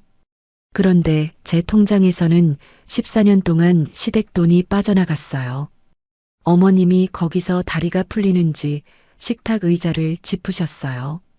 이 카드 쓴 거 말고도 어머님 환갑잔치 비용, 보일러 교체비, 시아버님 시제사 장보는 돈, 친척들 경조사 부조금, 매년 김장 비용, 심지어 여기 있는 아가씨 매달 챙겨준 용돈까지 다 제 개인 통장에서 나갔어요. 자그마치 14년 동안요. 제 통장 출금 내역 14년치 은행 가서 싹 다 뽑아놨어요. 거실에 얼음장같이 무거운 정적이 흘렀어요. 그때 옆에서 툭 하는 작은 소리가 났어요. 남편 손에서 귤이 떨어진 거였답니다. 식탁 위에서 한번 또르르 굴러서 식탁 아래로 툭 떨어지더라고요. 귤이 마룻바닥에서 또 한번 떼굴떼굴 굴렀어요. 그 소리만 거실에 크게 울렸답니다. 그렇게 기세등등하던 시누이가 입을 꾹 다물었어요. 어머님은 덜덜 떨리는 손으로 식탁 의자만 짚고 서 계셨답니다. 저는 더 낮고 조용한 목소리로 또박또박 말씀드렸어요. 어머님은 아까 우리 엄마더러 죽을 노인네 돈지랄이라고 하셨죠. 우리 엄마 목숨 달린 수술비 100만 원이요. 어머님 백화점 쇼핑 가서 쓰는 돈도 안 되는 푼돈입니다. 어머님 본인 연금 통장에서는 단돈 10원도 안 나갔잖아요. 어머님이 저를 쳐다보시는데 불안하게 눈빛이 마구 흔들리시더라고요. 그리고 어머님 새 차로 바꾸시려고 남편한테 며칠 전부터 은근히 푸념하신 거 저 다 알고 있어요. 우리 남편이 그 차 사달라는 푸념 어떻게든 막아보려고 우리 엄마 수술비 100만 원 핑계 대면서 말 흘린 거고요. 강 집사님 댁 아들이 새 차로 바꿔줬다는 그 부러운 얘기 때문에요. 시누이가 거기서 눈치를 보며 어머님 팔을 살짝 잡으시더라고요. 어머님 다리가 사시나무 떨리듯 떨리는 것 같았어요. 저는 식탁 위에 핸드폰을 거두어 제 핸드백에 다시 넣었어요. 그리고 자리에서 보란 듯이 천천히 일어섰답니다. 어머님이 넋나간 얼굴로 저를 보셨어요. 저 오늘 이 집에서 나가서 혼자 마음 정리 좀 할게요. 어머님도 앞으로 어떻게 하실지 마음의 준비 좀 하고 계세요. 저는 핸드백을 어깨에 메고 거실 현관문 쪽으로 당당하게 걸어갔어요. 남편이 허둥지둥 저를 따라 일어나는 게 보였답니다. 신발을 신는데 손이 하나도 떨리지 않았어요. 14년 만이었어요. 시댁 현관을 등지고 나서면서 제 손이 떨리지 않은 게요. 우리 집에 도착한 게 오후 3시쯤이었어요. 남편은 아무 말 못하고 저를 따라 차에서 내려서 쭈뼛대며 같이 들어왔답니다. 저는 거실 바닥에 핸드백을 내려놓고 남편을 정면으로 노려봤어요. 남편이 제 눈을 피하며 기어들어가는 목소리로 변명하더라고요. 그게 엄마가 남의 집 아들 차 얘기하면서 자꾸 푸념하시고 보너스 안 나오냐고 압박하시는데 나도 나 살자고 어쩔 수가 없어서. 저는 남편을 향해 싸늘하게 쏘아붙였어요. 어머님 새 차 사달라는 푸념 하나 막아보겠다고 내 친정엄마를 팔아. 남편이 입을 꾹 다물었어요. 저는 한 발짝 더 가까이 다가갔답니다. 내가 내 비상금 깨서 드리는 돈을 왜 굳이 당신 이름으로 드렸는지 아직도 몰라요? 떡볶이 팔면서도 내내 장모 노릇하려던 당신 앞치마 입혀주고 사위 대접해주려고 체면 세워준 거잖아요. 그런데 당신은 그 얄팍한 배려를 어머님 차푸념 막는 방패막이로 써먹었죠. 그 지긋지긋한 세월이 무려 14년이에요. 나 이제 바보처럼 참는 거 더는 안 할 거예요. 남편이 한참 만에 억울하다는 듯 입을 떼더라고요. 여보, 나도 중간에서 힘들었어. 저는 그 핑계를 더는 듣고 싶지 않아 뒤돌아서 안방으로 쾅 닫고 들어갔답니다. 장롱문을 열고 이불 사이 가장 깊숙한 곳으로 손을 넣었어요. 그 누구도 모르는 그 상자가 거기 있었거든요. 상자를 꺼내서 제 책상 위에 조심스레 올려놓았어요. 뚜껑을 열었답니다. 그 안에는 14년치 제 통장 입출금 내역서 뭉치, 12년치 카드 명세서 출력본들, 시댁 가전이며 집술이며 제 돈으로 결제한 큰 영수증들, 그리고 표지에 굵은 매직으로 내 인생이라고 적힌 낡은 노트 한 권이 고스란히 들어 있었어요. 저는 떨리는 손으로 핸드폰을 들었어요. 우리 은비한테 전화를 걸었답니다. 신호가 2번 가고 은비가 밝은 목소리로 받았어요. 엄마, 웬일이야 이 시간에? 무슨 일 있어요? 은비야, 엄마 좀 도와줄래? 다음 날 아침이었어요. 딸이 우리 집 현관문을 열고 들어왔답니다. 딸이 2달간 넘은 아들을 한쪽에 안고 다른 손엔 회계 노트북 가방을 든 채로요. 우리 딸이 회계사거든요. 평소엔 반듯하게 정장 입고 다니는 애가 그날은 트레이닝 바지에 헐렁한 후드티 차림이었어요. 새벽부터 아이를 챙겨서 서둘러 출발한 거였답니다. 손주를 거실 매트에 살며시 눕히고 딸이 저를 보더라고요. 엄마, 어제 말한 자료들 다 챙겨뒀어요? 저는 안방에서 상자를 들고 나왔어요. 거실 식탁에 그 낡은 상자를 올려놓고 뚜껑을 열었답니다. 엄마, 이게 정말 다예요? 딸이 안을 들여다보더니 기가 막힌지 잠시 말을 못하더라고요. 통장 내역서가 14년치, 카드 명세서 출력본이 10년치였어요. 그리고 그 옆에 내 인생이라고 적힌 노트가 한 권 놓여 있었답니다. 딸이 통장 내역서 한 묶음을 꺼내서 한 장씩 넘겨봤어요. 형광펜으로 꼼꼼히 표시된 자리마다 시댁 비용 송금, 자동이체, 카드 결제가 적혀 있었거든요. 딸이 한참을 보더니 깊은 한숨을 쉬더라고요. 엄마, 이 끔찍한 걸 다 어떻게 혼자 꾹꾹 참으며 견디셨어요. 외할머니가 이거 보시면 가슴 미어져서 또 우실 텐데. 엄마 반찬 가게 통장 그대로 시댁에 흘러간 거잖아. 엄마가 매일 새벽 4시에 일어나서 시장 다니신 그 돈이. 나는 어렸을 때 엄마 가게 새벽에 같이 따라간 적 있어서 알아. 그게 얼마나 힘든 돈인지. 저는 은비 손을 살짝 잡았답니다. 은비야, 괜찮아. 이제부터는 엄마 손에 남는다. 저는 식탁 의자에 앉아서 손주를 잠깐 들여다봤어요. 매트에서 꼬물꼬물 발을 차고 있더라고요. 딸아, 주말인데 엄마 도와달라고 불러서 미안하다. 너도 회사 일로 한창 바쁠 텐데. 엄마, 지금 제 앞에서 그런 소리 마세요. 이건 제가 아니라 엄마가 진작에 없고 정리했어야 하는 일이에요. 자, 바로 시작해요. 딸이 노트북을 펴고 자기 핸드폰을 꺼냈어요. 저는 거실 식탁에 쳐내야 할 항목들을 하나씩 펼쳤답니다. 첫째, 시어머님이 쥐고 계신 그 파란색 카드. 제 명의니까 카드사에 전화 한 통이면 바로 정지할 수 있었어요. 둘째, 시어머님 명의 통장에서 빠져나가는 자동이체. 그건 어머님 통장이니 제가 손댈 수 없었지만 이제 시어머님이 직접 내셔야 할 거였어요. 셋째, 제 통장에서 빠져나가는 자동이체랑 정기 송금. 그건 제 통장이니까 제가 앱으로 다 끊어버리면 끝이었답니다. 딸이 노트북에 항목을 빠르게 타자로 정리하면서 어이없다는 듯 그러더라고요. 엄마 통장에서 매달 숨만 쉬어도 빠져나가는 게 자그마치 14개네요. 헬스장, 필라테스, 할머니 보험료, 시댁 친척 경조사비. 기가 막힌다 진짜.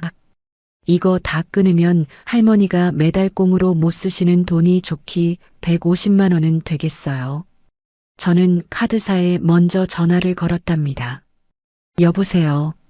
수고하십니다. 신용카드 분실 해지 좀 부탁드립니다. 네, 본인 맞고요. 상담원이 본인 확인 절차를 진행하더라고요. 5분도 안 걸렸어요. 그 카드가 정상적으로 정지됐다는 안내 문자가 제 핸드폰에 도착했답니다. 12년 동안 매달 피 말리게 명세서가 날아왔던 그 카드가 단 10초 만에 멈춘 거였어요. 딸이 옆에서 차갑게 한마디 하더라고요. 엄마, 카드는 깔끔하게 끝났어요. 이제 찰거머리 같은 자동이체 끊어낼 차례예요. 저는 은행 앱을 열어서 하나씩 가차없이 해지했어요. 어머님 보험료 자동이체 해지. 아가씨 매달 쥐어주던 용돈 송금 중단. 시댁 친척 경조사비 송금 계모임 회비 송금 중단. 손가락이 하나씩 화면의 해지 버튼을 누를 때마다 14년 동안 제 목을 옥죄고 묶여있던 매듭이 한 개씩 탁탁 풀려나가는 기분이었어요. 오전 11시쯤에 모든 처리가 끝났어요. 딸이 칭얼대는 손주에게 분유를 먹이면서 덤덤하게 그러더라고요. 엄마, 이제 외할머니한테 더는 죄송해하지 않으셔도 돼요. 9년 전 그 캄캄했던 응급실 밤에 외할머니 혼자 두고 손 잡아드리지 못한 거, 오늘 이 시간부로 엄마가 진짜로 다 갚으신 거예요. 저는 그 말에 잠시 코끝이 시큰해졌답니다. 그런데 눈물 흘리며 감상에 젖는 건 사치였어요. 시어머님이 곧 카드를 쓸어 가실 시간이었거든요. 어머님은 매주 월요일 오후마다 백화점 매장에 들러 쇼핑을 하셨답니다. 그날도 어김없이 콧노래를 부르며 가셨을 거예요. 오후 3시쯤이었어요. 제 핸드폰이 요란하게 울렸어요. 시어머님이셨답니다. 저는 심호흡을 하고 한 박자 늦게 받았어요. 여보세요. 너 지금 이게 대체 무슨 미친 짓이야? 수화기 너머로 거실이 쩌렁쩌렁 울리도록 악을 쓰는 목소리였어요. 딸이 옆에서 손주를 안고 싸늘한 눈으로 저를 봤답니다. 내 카드 네가 왜 멋대로 정지시켰어? 헬스장 PT도 다 끊어버리고. 내가 방금 백화점 매장에서 카드가 한도 초과도 아니고 정지됐다고 직원이 그러는데 사람들이 다 쳐다보고 내가 얼마나 개망신을 당했는지 알아? 어디 하늘 같은 시어머니한테 며느리가 이따위 짓을 해. 저는 꼿꼿하게 식탁 의자에 천천히 앉았답니다. 어머님, 진정하고 제 말씀 똑바로 들으세요. 뭘 들어, 당장 카드 안 살려내. 그 카드 애초에 어머님 거 아니에요. 제 명의 카드잖아요. 제 명의 카드를 제가 쓰기 싫어서 정지시킨 거예요. 문제 있나요? 전화기 너머에서 어머님이 말문이 막혔는지 잠시 씩씩대며 말을 못 하시더라고요. 저는 흔들림 없이 천천히 말을 이었어요. 아버님 유족연금, 어머님 연금, 두 분 연금 통장은 거의 그대로 있잖아요. 어머님 연금 매달 200만 원 나오는 거, 그동안 제 돈 쓰시느라 안 쓰고 모아두신 그 돈. 이제 그 돈 찾아서 어머님이 직접 떳떳하게 쓰시면 돼요. 너 이 독한 기집애가 감히 나를 가르쳐 들려 해. 저는 그 억지스러운 다음 말씀을 더 들어주지 않고 단호하게 한마디만 더 했답니다. 어머님도 이제 제 돈 말고 어머님 돈 아껴서 쓰세요. 전화기 너머에서 뒷목을 잡은 듯 거친 숨소리가 들렸어요. 저는 어머님 대답을 기다리지 않고 차분히 말했답니다. 어머님, 저 오늘 집안일 정리하느라 좀 바빠요. 이만 끊을게요. 전화를 뚝 끊고 핸드폰을 식탁 위에 엎어 내려놓았어요. 손이 하나도 떨리지 않더라고요. 그게 참 신기했답니다. 어머님과 그렇게 피가 거꾸로 솟는 통화를 마치고도 손이 떨리지 않은 게 시집 온 지 14년 만에 처음이었어요. 딸이 옆에서 어이없다는 듯 작게 웃었어요. 우리 엄마 속이 다 시원하네. 잘하셨어요. 저는 그제야 뭉쳤던 어깨를 풀고 숨을 한번 길게 내쉬었답니다. 저녁 7시쯤이었어요. 손주가 새근새근 잠들고 제가 저녁상을 차리고 있는데 갑자기 현관벨이 날카롭게 울렸어요. 한 번, 두 번, 세 번. 누군가가 다급하게 벨을 쾅쾅 누르면서 동시에 문을 주먹으로 두드리는 소리가 났답니다. 딸이 흠칫 놀라 현관 쪽으로 가서 인터폰을 봤어요. 그러더니 잠시 화면을 보고 멈칫했답니다. 엄마 올 사람 다 왔네. 할머니, 고모 그리고 아빠까지 다 같이 오셨어요. 저는 부엌에서 메고 있던 앞치마를 차분히 풀고 현관 쪽으로 나갔어요. 인터폰 화면을 보니까 시어머님이 아가씨 손을 꼭 붙잡고 사색이 돼서 서 계셨답니다. 그 뒤에 고개를 푹 숙인 우리 남편도 보였어요. 도어락을 열고 문을 열었어요. 아가씨가 옆에서 당황한 얼굴로 어머님 팔을 꼭 잡고 계셨고요. 어머님, 제 말이 끝나기도 전에 어머님이 그 자리에서 털썩 주저앉으시더라고요. 얘야, 큰애야. 내가 노망이 나서 잘못했다. 내 체면 좀 살려다오. 그 카드만 다시 살려다오. 거실로 들이지 않고 저는 꼿꼿이 서서 한참을 그 자리에 내려다보고 있었어요. 그러다가 길게 한숨을 쉬고 일단 들어오시라고 했답니다. 거실로 들어오신 어머님 앞 식탁에 저는 아까 정리해둔 그 상자 안의 것들을 다 쫙 펼쳐놓았어요. 14년치 통장 내역서, 10년치 카드 명세서 출력본, 큼지막한 영수증들, 그리고 그네 인생 노트까지요. 우리 남편이 식탁 앞에 죄인처럼 서서 그 종이들을 한 장씩 넘겨보더라고요. 헬스장 PT 비용, 백화점 쇼핑 결제, 아가씨 매달 쥐어준 용돈 내역, 시아버님 시제사 장본 내역, 시댁 친척 부조금 보낸 거, 시어머님 환갑잔치 비용, 시댁 보일러 싹 교체한 비용. 그걸 눈으로 확인하는 남편 얼굴이 잿빛으로 점점 굳어졌어요. 그 사람이 떨리는 손으로 내 인생 노트를 폈답니다. 첫 페이지에 적힌 글을 한참 동안 쳐다봤어요. 2015년 봄, 시아버님 오주기. 우리 엄마는 위경련으로 혼자 응급실에 누워 계셨다. 옆 가게 사장님이 119 부르시고 밤새 우리 어머니 손 잡아주셨다. 빌어먹을 가족이 아니라 생판 남인 옆 가게 사장님이 우리 엄마 곁에 있었다. 그 사람 손이 사시나무 떨리듯 떨리더라고요. 조심스레 다음 페이지를 폈어요. 거기에 그 사람이 9년 동안 제게 뱉었던 무책임한 말이 날짜와 함께 한 페이지에 5줄, 7줄씩 빼곡하게 적혀 있었답니다. 여보, 엄마가 좀 그러시지 뭐.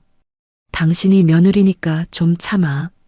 가슴을 후벼 파는 그 똑같은 문장이 페이지마다 지독하게 가득했어요.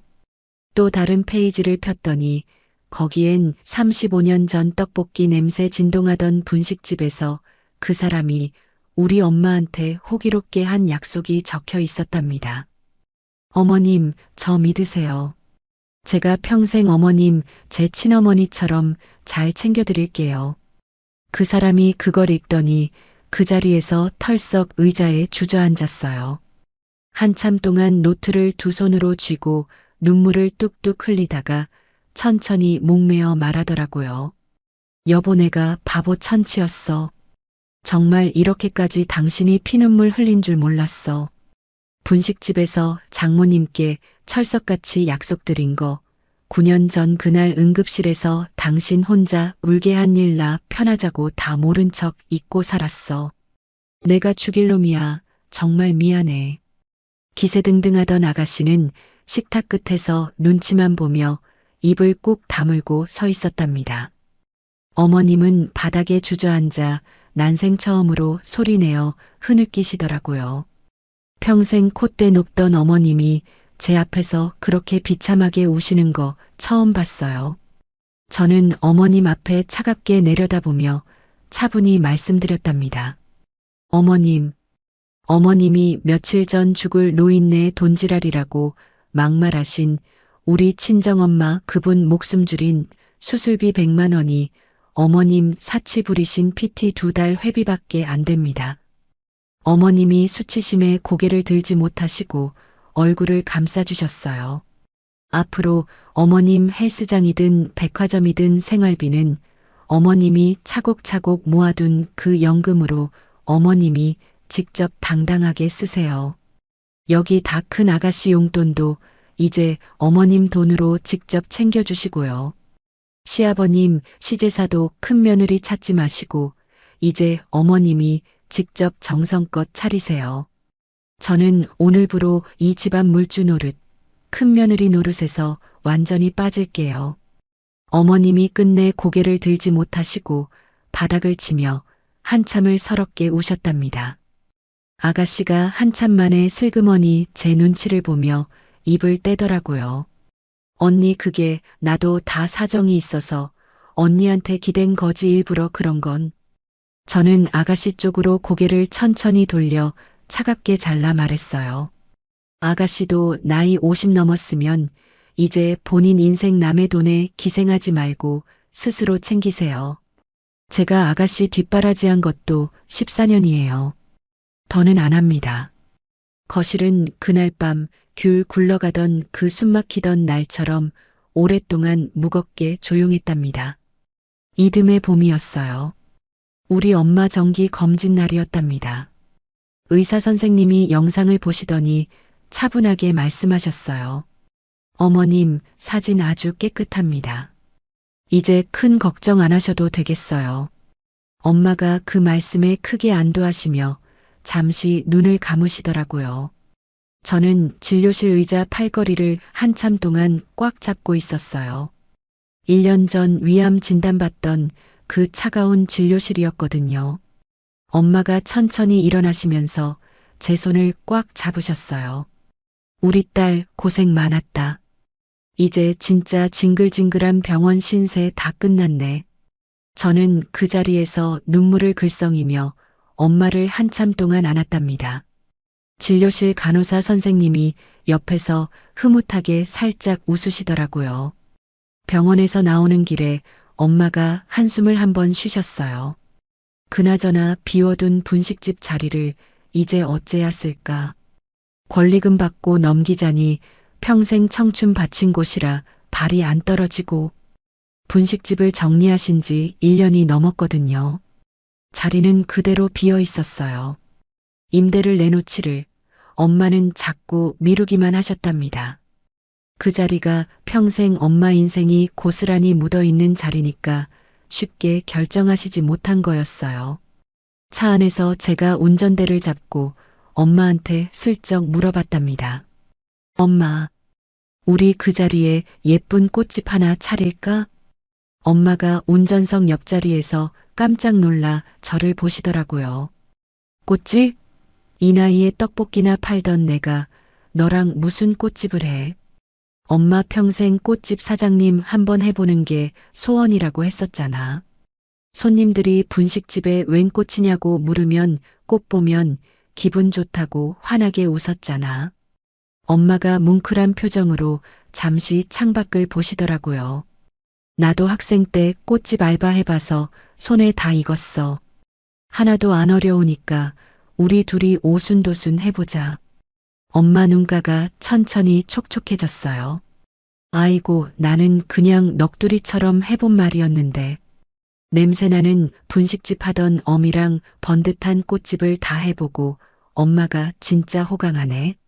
저는 운전대를 꽉 잡고 있었는데 코끝이 찡하게 시큰해지더라고요. 그렇게 분식집 자리에 엄마 꽃집이 문을 열었어요.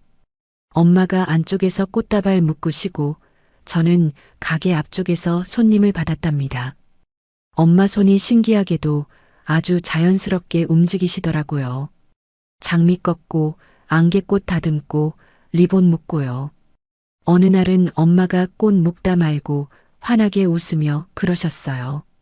예, 이것 좀 봐라. 평생 떡볶이만 휘젓던 투박한 손인데 고운 꽃 만지는 것도 제법 태가 나지 않니? 저는 그 옆에서 앞치마를 매며 함께 웃었답니다. 우리 딸도 손주를 안고 가끔 가게에 들렀어요. 손주가 외증조 할머니가 묶어주는 꽃다발을 보면서 옹알이로 꼬꼬한답니다.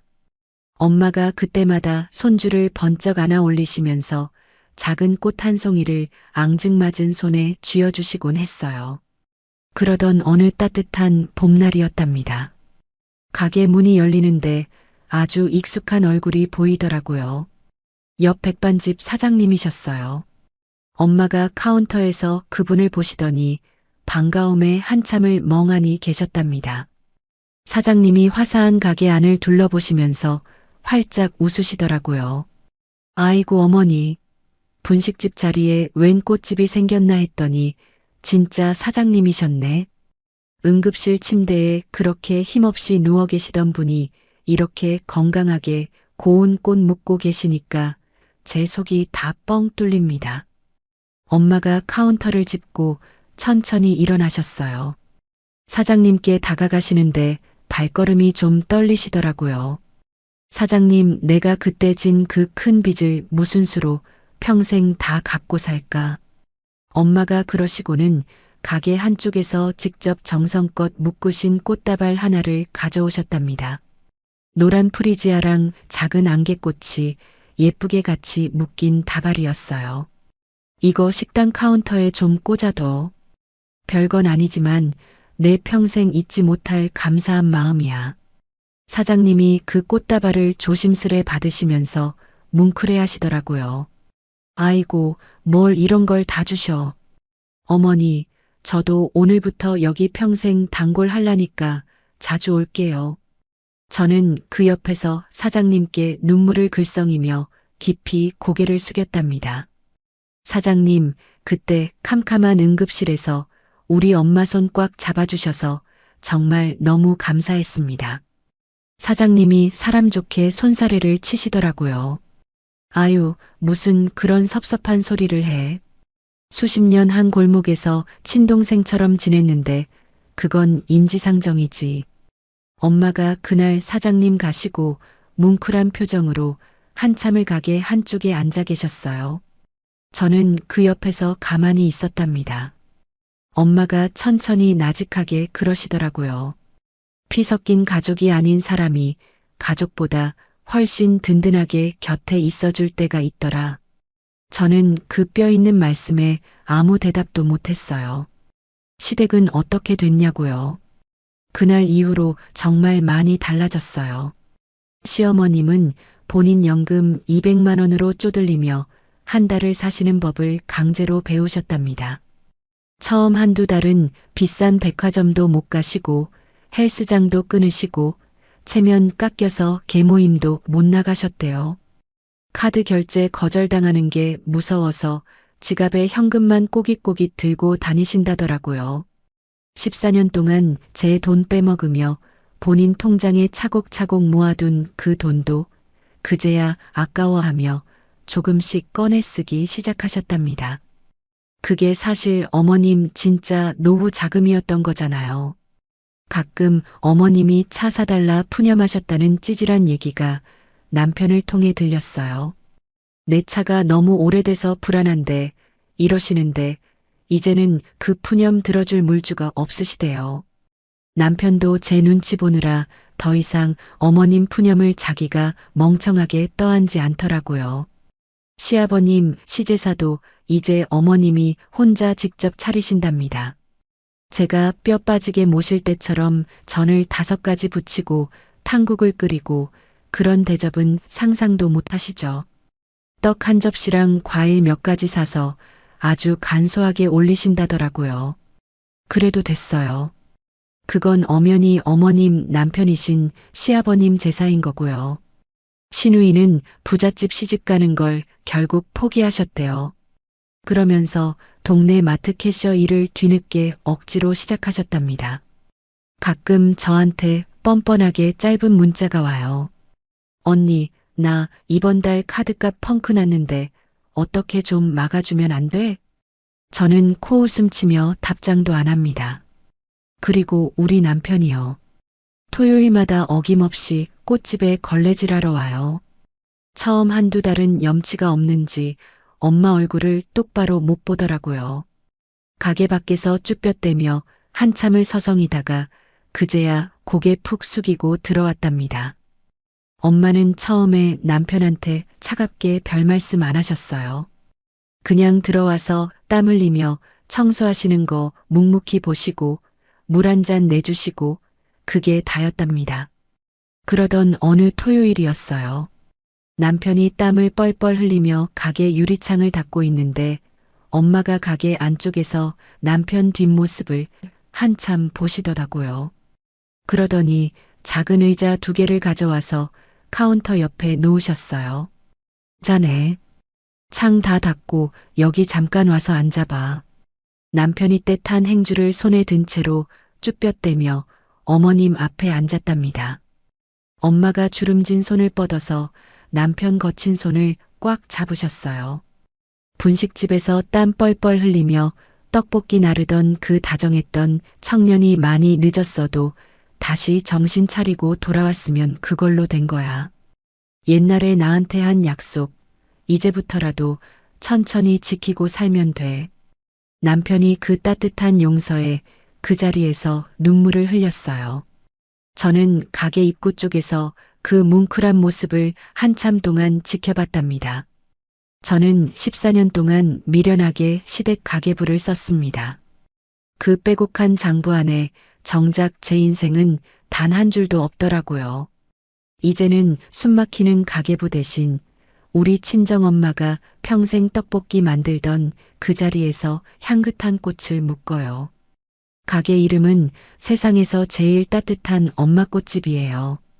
우리 친정엄마가 늘 입버릇처럼 그러셨거든요. 엄마는 돈은 없어도 평생 남한테 빚지고 살진 않았다. 이제야 그 말씀이 진짜 무슨 뜻인지 뼛속 깊이 알겠어요. 빚이라는 게 꼭 금전적인 돈만이 아니더라고요. 누군가의 피 같은 인생을 갉아먹고 빌려서 내 이기적인 인생을 채우는 것도 결국 무서운 빚이거든요. 어머님은 14년 동안 큰며느리라는 이름으로 제 인생을 마음대로 빌려 쓰셨던 거예요. 저는 미련하게 그걸 알면서도 며느리 도리랍시고 14년을 고스란히 바쳤고요. 우리 엄마가 진짜 피부치 가족처럼 의지했던 분은 핏줄인 시댁이 아니라 생판 남인 옆 가게 사장님이셨어요. 그 고마운 사장님이 이제 우리 꽃집 최고 단골이세요. 매주 수요일 어김없이 들러서 기분 전환한다고 작은 꽃다발 하나씩 사가시거든요. 어머님이요? 가끔 속보이는 전화 오시면 아주 짧게 형식적으로만 받아요. 더 이상 악에 받쳐 미워하지도 그렇다고 살갑게 가깝지도 않아요. 그냥 철저하게 각자 자기 돈으로 자기 인생 목 챙기며 사는 거죠. 그리고 우리 엄마는 오늘도 떡볶이 냄새 대신 꽃향기 나는 꽃집에서 저랑 같이 환하게 웃으며 일하고 계세요. 오늘 아침에는 화사하고 노란 프리지아가 새로 듬뿍 들어왔어요. 엄마가 그 싱그러운 꽃을 한참 들여다보시더니 활짝 웃으며 그러시더라고요. 우리 딸, 진짜 따뜻한 봄이네. 네, 엄마. 제 인생에도 드디어 봄이에요. 그날 이후 저는 오래 참는 것만이 답은 아니라는 걸 알았습니다. 가족이라는 이름으로 상처를 주는 사람에게는 조용하지만 분명한 선을 그어야 하더라고요. 이야기를 끝까지 들어주신 분이 계시다면 구독과 잘 들었다고 댓글 하나만 남겨주세요. 새로운 이야기가 나오면 제일 먼저 전해드리겠습니다. 감사합니다.